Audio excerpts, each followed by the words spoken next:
പ്രിയപ്പെട്ട പ്രേക്ഷകരെ, 16ാം കേരള നിയമസഭയുടെ സ്പീക്കറായി കോൺഗ്രസ് നേതാവ് MLA തിരുവഞ്ചൂർ രാധാകൃഷ്ണൻ തെരഞ്ഞെടുക്കപ്പെട്ടിരിക്കുന്നു. ഇപ്പോൾ തിരുവഞ്ചൂരിന് അഭിനന്ദനം അറിയിച്ചുകൊണ്ടുള്ള കക്ഷി നേതാക്കളുടെ പ്രസംഗം, അതോടൊപ്പം അതിന്റെ ഭാഗമായി മുഖ്യമന്ത്രി തന്നെ തിരുവഞ്ചൂരിനെ തെരഞ്ഞെടുക്കപ്പെട്ട സ്പീക്കറെ അഭിനന്ദിക്കുന്ന പ്രസംഗത്തിലേക്കാണ് തത്സമയം. പ്രവർത്തിച്ച ഏറ്റവും സീനിയറായ രാഷ്ട്രീയ നേതാവാണ് അദ്ദേഹം. നിയമസഭാ സാമാജികനാണ്. 1991 മുതൽ 2011 വരെ അടൂർ നിയോജക മണ്ഡലത്തെയും നിയമസഭാ ഡീലിമിറ്റേഷന് ശേഷം അദ്ദേഹത്തിന്റെ സ്വന്തം സാമ്രാജ്യമായ കോട്ടയം നിയോജക മണ്ഡലത്തെയും ഈ നിയമസഭയിൽ പ്രതിനിധീകരിക്കാൻ അവസരം അദ്ദേഹത്തിനുണ്ടായി. ഒരു നിയമസഭാ സാമാജികൻ എങ്ങനെയാണ് നിയോജക മണ്ഡലത്തിൽ പ്രവർത്തിക്കേണ്ടത് എന്നതിന്റെ ഏറ്റവും ഉത്തമമായ മാതൃകയായിരുന്നു ഞങ്ങൾക്കെല്ലാം അദ്ദേഹം.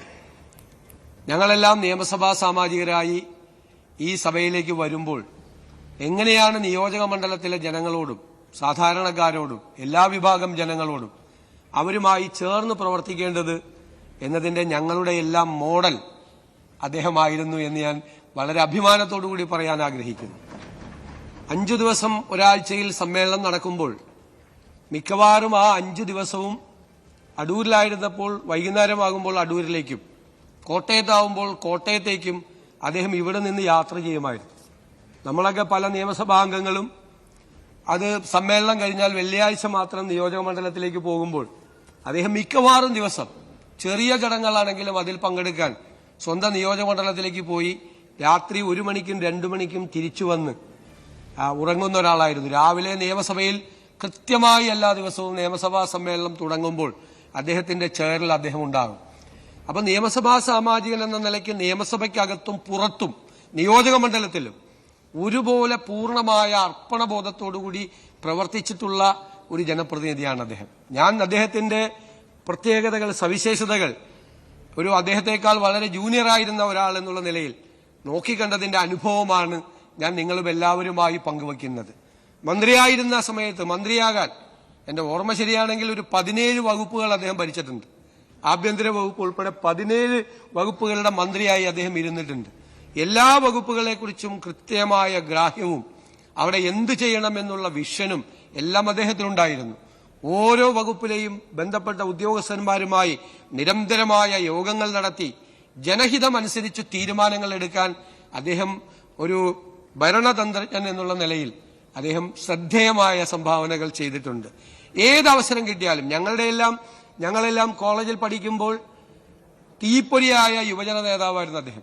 തീപ്പൊരിയായ യുവജന നേതാവ്, വിദ്യാർത്ഥി യുവജന രാഷ്ട്രീയ രംഗത്ത് ശ്രദ്ധേയമായ സംഭാവനകൾ നടത്തിയിട്ടുള്ള, ഈ കേരളം മുഴുവൻ യാത്ര ചെയ്ത്, കേരളത്തിലെ മുക്കിലും മൂലയിലും യാത്ര ചെയ്ത്, നിരവധി പ്രാവശ്യം കാസർഗോഡ് മുതൽ തിരുവനന്തപുരം വരെ പദയാത്രകൾ നടത്തി അദ്ദേഹം കേരളത്തിലെ യുവജന രാഷ്ട്രീയ രംഗത്ത് ശ്രദ്ധേയമായ സംഭാവനകൾ ചെയ്തിട്ടുണ്ട്.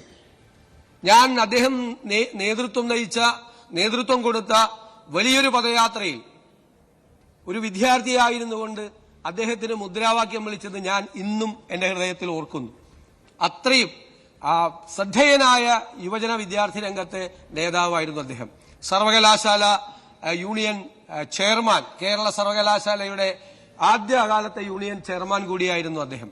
അങ്ങനെ വളരെ ദീർഘകാലത്തെ രാഷ്ട്രീയ പാരമ്പര്യവും ജനപ്രതിനിധി എന്നുള്ള പരിചയവും ഭരണപരിചയവും എല്ലാം കൊണ്ടാണ് ഈ വലിയ പവിത്രമായ ഒരു സ്ഥാനത്തേക്ക്, ഈ 16ാം കേരള നിയമസഭയുടെ സഭാനാഥൻ എന്നുള്ള ഒരു വലിയ സവിശേഷമായ സ്ഥാനത്തേക്ക് അദ്ദേഹം എത്തുന്നത്.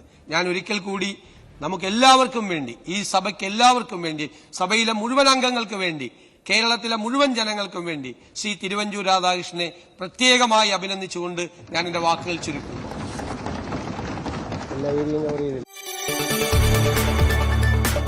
കൂടുതൽ വാർത്തകൾക്ക് News 18 Keralam YouTube channel subscribe ചെയ്യുക.